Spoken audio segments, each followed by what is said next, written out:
and welcome. You're watching the Global Reset on CNBC TV18 Prime. I'm Surabhi Upadhyay. This is a show where we connect the dots between geopolitics, markets, and global economies. Today on the show, we will be speaking with William Lee, Chief Economist and Executive Director at the Milken Institute. And we also have with us Jingyi, Economics Associate Director at S&P Global Market Intelligence. Jingyi and William, thank you very much for joining in. And we'd love to get your views on a lot of things, including what's happening with those tariffs, that July 9 deadline, the big, beautiful bill, and of course, the way the American economy is shaping up. But before we get to our discussion today, let's bring our viewers up to speed with what has happened overnight. Now, on the tariff front, for context, the tariff imposition deadline is, of course, drawing closer. July 9th is what we're looking at. Several countries have been in talks to negotiate deals with the United States. White House officials are currently holding conversations even with India. In fact, U.S. President Trump says that the U.S. could be reaching a trade deal with India soon. But he's saying it could be a different kind of a deal. Now, what does different mean? We'll find out in due course. However, he did cast a doubt on the possibility of a clean trade deal with Japan, which was supposed to happen. But he's, in fact, speaking of the possibility of 30% tariffs on Japan. Listen in to what the U.S. president is saying on these trade negotiations. We have a great relationship, great reliance, and really a great sort of a partnership in a way. But on trade, they've been very unfair. And those days are gone. So what I'm going to do is I'll write them a letter, say we thank you very much. And we know you can't do the kind of things that we need. And therefore, you'll pay a 30%, 35%, or whatever the number is that we determine, because we also have a very big trade deficit with Japan, as you know. And it's very unfair to the American people. I think we're going to have a deal with India, possibly. And that's going to be a different kind of a deal. It's going to be a deal where we're able to go in and compete. Right now, India doesn't accept anybody in. I think India is going to do that. And if they do that, we're going to have a deal for much less tariffs. Okay, well, there you heard it from the U.S. president. Some tough talk coming in for Japan.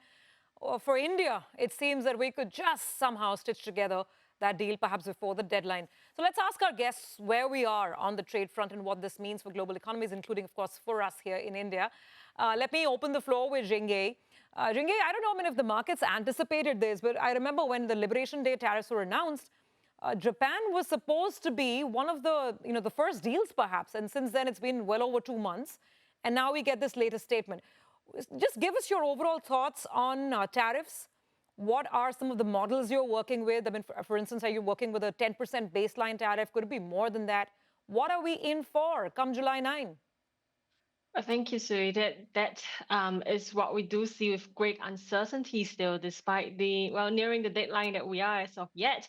I think, for S&P Global Market Intelligence, we set up with the expectations that the tariffs itself the discussions will be much more long drawn out. I would say to some extent, we've already seen some progress on the US and China side to perhaps also surprise the market in a positive manner. And certainly with the PMI numbers as well that we collect here at S&P Global Market Intelligence, that number had come in to actually show some of this improvement, particularly in June itself for China's manufacturing sector. So I think, the long story short here is that we do see that things are actually moving rather fluid. Our baseline expectation, as you just mentioned, is something around what we do see at this point of time. I think, it's going to be really hard to say what comes by, but I think what's really important as well is that, we did see what we have with US and China progressing a lot faster. And I think that's going to keep the market a little bit more well supported at this point of time into the expectations with the deadline certainly coming up, Suri. Do you have any rough numerical ranges when final tariffs say on China? I mean, what are you working with? We've heard that it could be, yeah. Go on. Say that we're actually still updating that number in the midst of it, but previously we did see something along the line of around the baseline for mainly for China and I think Mexico and Canada that's going to experience something more. But on the sector side, that's also rather fluid. So I can't really comment on something at this point, but I would say we're going to release something really soon as well. Okay, fair enough. I'm going to come back to you and then we'll discuss what that could mean ultimately for the U.S. economy. Back on that in just a minute. But let me ask William as well. William, July 9 approaching. I don't know what kind of a roller coaster we're in for. I mean, the market actually at a point was also thinking that they'll just extend the deadline. They can just say we're still talking, and the market just keeps rallying. But I don't know, Well, with the slight combative tone that we've heard a couple of hours back from the U.S. president, maybe it's just posturing. Who knows? What's your sense? let, let me try to provide some context into this apparent chaos and maybe try to bring some order to why it is that every deal will be different and Yeah. yet there's a pattern to every deal. I think one we have to step back a bit and remember President Trump came into office promising to reform the global trading system. He said the WTO based system that was created after World War II is no longer adequate for the needs of the 21st century. When the U.S. was the only economy around that was strong and was trying to help every country repair the damage from World War II, the rules were set up under that WTO system in order to promote healing and get rid of the war tragedies and to rebuild economies. Right now, we have many countries that are essentially middle class or upper middle class economies who are very, very strong. And we have China, which is the second largest economy in the world. And yet, under WTO, it is trading as an emerging market.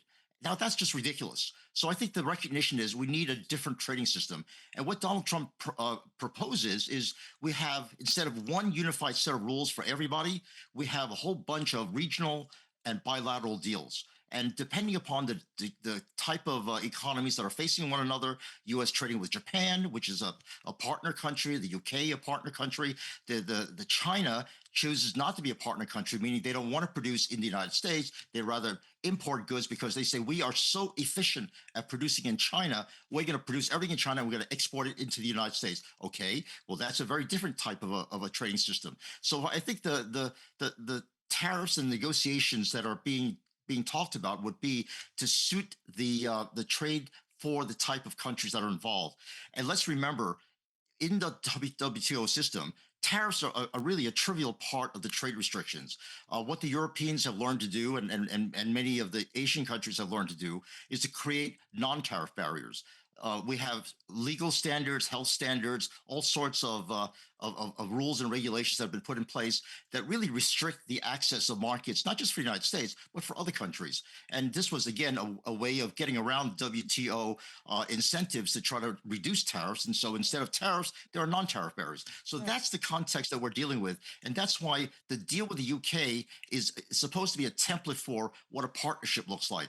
Very low tariffs, 10%, but we have agreements that the UK will buy a Boeing aircraft, but the Boeing aircraft will be using Rolls-Royce engines, and the trade with these airplane parts will be non-tariffs. And whereas China, right, because they want to export into the United States, they will get a tariff barrier. And that notion is that what President Trump is trying to do is incentivize investments in the United States and say, look, instead of producing abroad and selling it into this market, come into our market, produce it here, employ our people, bring your technology here, combine it with our labor and our technology, and we'll have gains from trade in that sense. Your profits will come home to you in terms of higher profits and higher sales in the United States. So that's the kind of system that we're setting up. And that's why you see the deal with Japan. Japan has an enormous number of restrictions on agricultural produce coming in, health standards. They have all sorts of other legal barriers that really prevent access into their market. Financial services are, for example, are have a hard time getting in there, as well as in, say, China. Europeans also have these same barriers. So I think that's the kind of situation we're facing. And notice the markets really have sussed this out. And you note that even though the deadline is approaching, there are very few deals that have really been announced. The markets have not reacted. In fact, they reached new highs.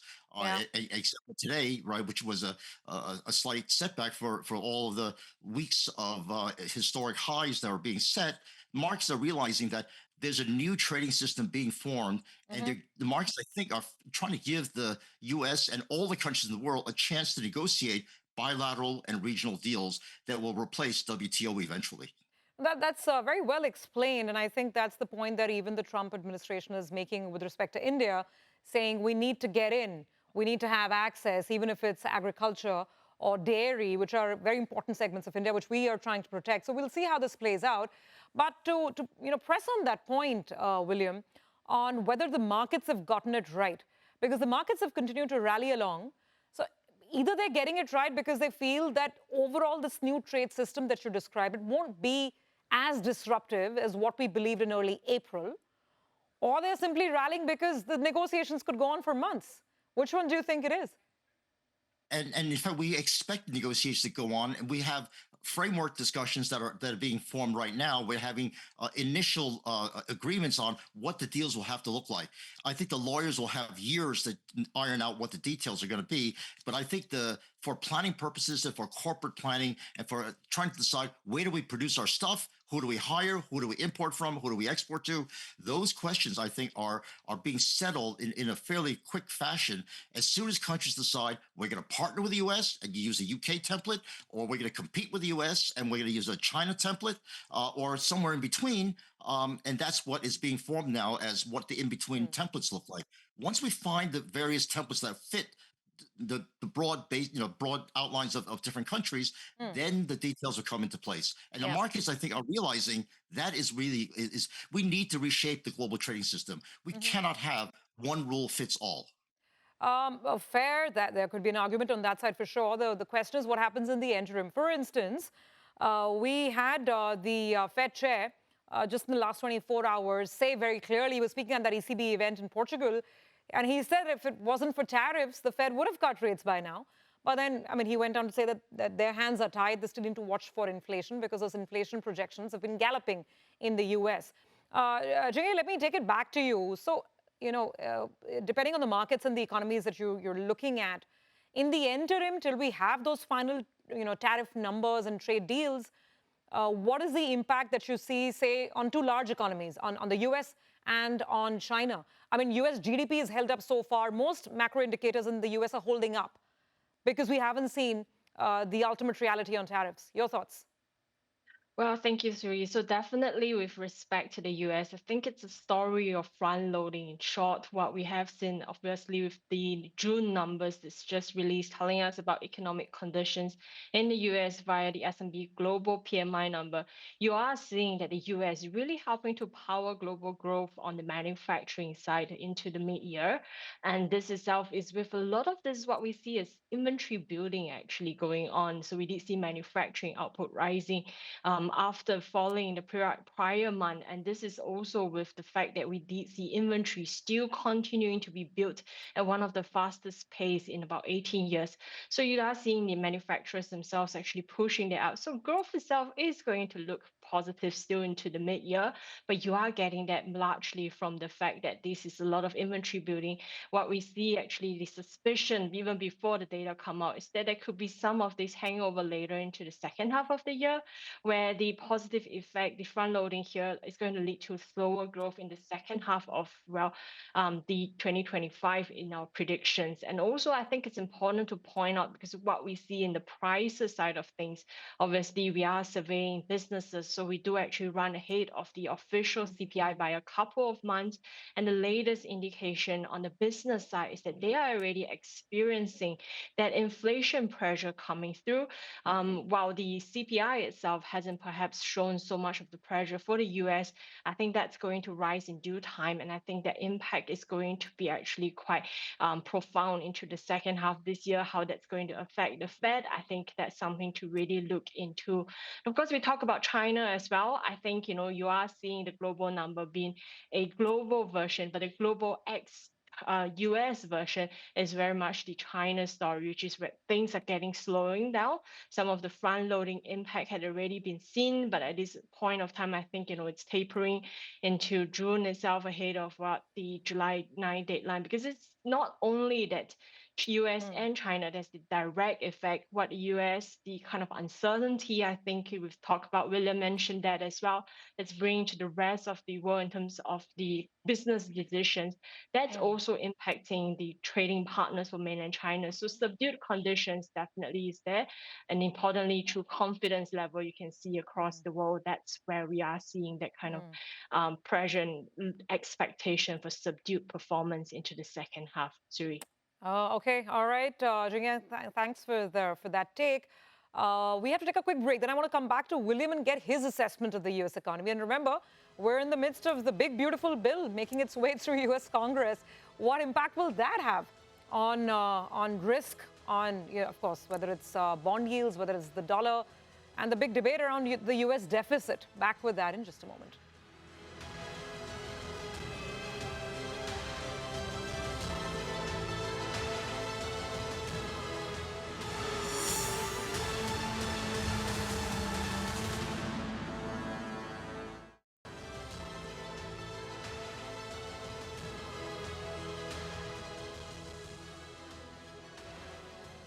Welcome back. You're watching The Global Reset, and we're in conversation with William Lee as well as Jingyi Pan to talk about what the upcoming July 9 deadline on U.S. tariffs could mean for the global trading order and, of course, for global markets as well.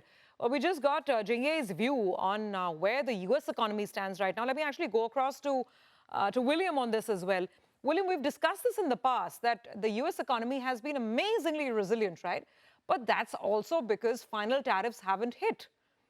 I mean, and we've not seen an inflation shoot up. We don't know what manufacturers are going to do, whether they'll pass on the entire tariff increase or stomach some of it. So we haven't seen the full story.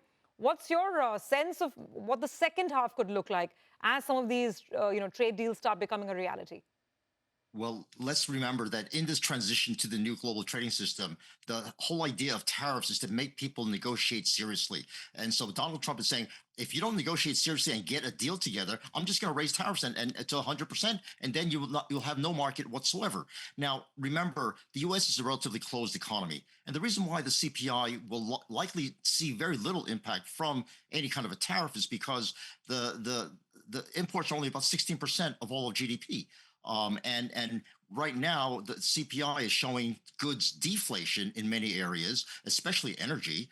And that has really compensated for a lot of the price increases that take place. And most of those price increases are domestic prices. They're service prices. They're non-traded goods prices. So tariffs so far have not shown up and likely will not show up much because we don't know sort of what the input-output matrix is, that where the imported intermediate goods that are used for production in the United States into final goods, how much of that is actually being used, how much we can find substitutes for those imported goods, and how clever businesses are in doing less with the more expensive stuff and trying to use more inexpensive inputs in their place. Now, in the short run, you're right, there's going to be very little substitution, but over the next 6 months to a year, how much inflation will it truly be? And that's what the Fed is trying to figure out. And remember, a tariff is a one-time price level jump, right? In order to have inflation continuing to rise, we're going to have successive rounds of this stuff. And if negotiations are successful and markets really open up and the U.S. is able to have access to our trading partners' domestic markets, we're going to see very few tariffs putting in place. We're going to see that basic 10% level of baseline tariffs, which President Trump has said is the price of entry into selling into the U.S. market. So I think there's a lot of uncertainty about inflation. In fact, I think there's almost no inflation possibilities. There is a price level jump possibility. How big that jump's going to be and how long it'll persist, that's the open question that Chair Powell is saying we got to wait and see the hard data. Because right now, if you look at the soft data and surveys, everyone and his mother-in-law is panicking about raising prices. We got to raise prices. We got to raise prices because our imports are going to be higher. Again, 16% of the U.S. economy will have higher prices. And how much will you raise prices if the demand for your goods start to ebb off? And William, your high-priced stuff. So, William, I mean, this is interesting because it goes against the conventional narrative that we're otherwise hearing pretty much from commentators around the world that U.S. inflation could be a watch point. So I mean, will it cross 3.5%? Where do you see inflation as this transition plays out? Say, I mean, next 6 to 12 months. The historic episode we have is that the tariffs from 2016, 2018 raised the CPI by about a quarter percentage point over 4 years. No, come on, that's measurement error. And I guess that would make a compelling case for why Donald Trump has been really hounding, if I could use the word hounding, the Fed chair for cutting rates, right? In fact, speaking of that tussle between the U.S. president and the independence of the central bank, Mr. Powell, again, he was speaking at an event yesterday. He reiterated, he said it's very important to remind the American people about why and how important it is for the U.S. central bank to remain completely non-political. He says, I am just trying to do my job. Listen to his comments. You get attacked by the president a lot on a personal basis. Does it make your job harder? I'm very focused on just doing my job. I mean, there are things that, the things that matter are using our tools to achieve the goals that Congress has given us: maximum employment, price stability, financial stability. And that's what we focus on, 100%. Okay, so that you heard it from the Fed chief himself. William, now coming back to the market, I mean, obviously you're making a very compelling case and offering good reason for the market doing what it's doing, and the market's gone to all-time highs.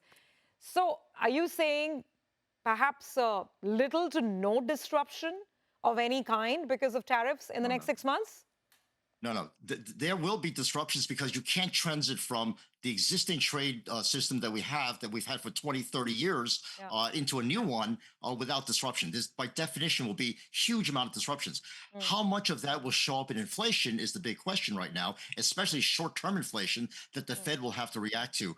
And I think Chair Powell is saying that there's really very little that he can really see from historical experience, but because we are in an unprecedented era where these threatened tariffs are so high, he doesn't know how long and the price level jump will persist. And I think that's the real question. If it persists for a year and goes away, then monetary policy should do nothing to counter it, because it takes about a year for monetary policy to take effect. And by the time it takes effect, the inflation's gone, right? The new level is achieved and we're there.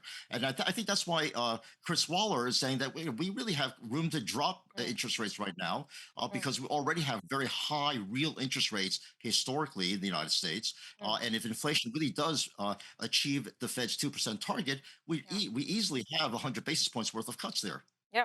Jingyi, just comment on this as well. What are you expecting from the Fed for the rest of this year, maybe going into next year? Well, thank you, Suri. I think I do agree with the point that on inflation, there's high uncertainty. But for what it's worth, with the PMI, we do actually have the ability to just see a couple of months ahead. And currently, that number for the next round, around 3 to 4 months, is actually telling us that inflation in US could even spike to a range of around 4%. But what's important is that, with that being said, I think our prediction as well is that, like Willem has mentioned, it's going to be just a one-time effect. And, base effect is going to wear off. Eventually, we might see prices return. That is something that we don't know for sure. As of right now, our prediction is still putting inflation in the US at around 2.8% by the end of this year. So I think from that perspective, you are not going to see perhaps, a long-lasting inflationary pressure. But what we are trying to emphasize at this point is that there is going to be short-term volatility. And for the Fed to actually work through this, it's going to be challenging. But for what it is worth, we do actually expect the next move by the Fed to only actually take effect in December itself, when we do get a little bit more clarity, perhaps, to what is the situation, Sui. Okay, got it. William, finally, before we wrap up, we're also halfway in the process of the big, beautiful, tax spending bill being cleared through Congress. It's already gone through the Senate. We'll see what happens in the House. Now, according to some estimates, the increase in the budgetary deficit could be, to some extent, maybe offset with whatever the U.S. is going to earn with these new tariffs. I don't know how that plays out, but your thoughts of how the passage of this bill kind of skews the landscape as the tariff negotiations are going on overseas for the U.S. The key to the U.S. strategy, fiscal strategy, is to boost growth. And the elements that President Trump promised to put in place to boost growth is smaller government, lower taxes, and fewer regulation. And this package is the key part of that lower tax commitment, to say we're not going to allow tax to rise. We're going to keep taxes at the low level that he had put in place in his first administration. So I think that is really the key to this restructuring of the U.S. economy. If we can keep the government small, taxes low, and regulations as few as possible, we might be able to spur growth to the point where the debt to GDP ratio and the deficit GDP ratio will not rise as fast as being projected by CBO, because CBO natural rate of growth is somewhere about 1.8% growth. What Secretary Bessent has been talking about is the possibility of 2 to 3% growth, which is really out of the ballpark. But that depends upon having investment in the United States, having our partners invest in the United States, bring new technologies in, and develop the new technologies that we already have in the high tech areas that will boost productivity to the point where we can achieve these 2 and 3% type of growth numbers. If that's the case, then I think the fears that the bond markets are expressing about runaway deficits and how it's crowding out the demand for capital may not be as terrible as the fear mongers are suggesting. But the key is, will we get the investments in the United States? Will we get the growth? And will we get the government out of the way of these investments? And the key to that is fewer regulations, lower taxes, and smaller government. Well, let's see if that bill is indeed passed by the 4th of July. And let's see if we get those final tariffs by the 9th of July. It promises to be a very, very interesting month for sure. Thank you very much, Jingyi, as well as William, for joining in on this conversation. We hope to connect again with you as some of these events continue to unfold. Thank you for watching. Past.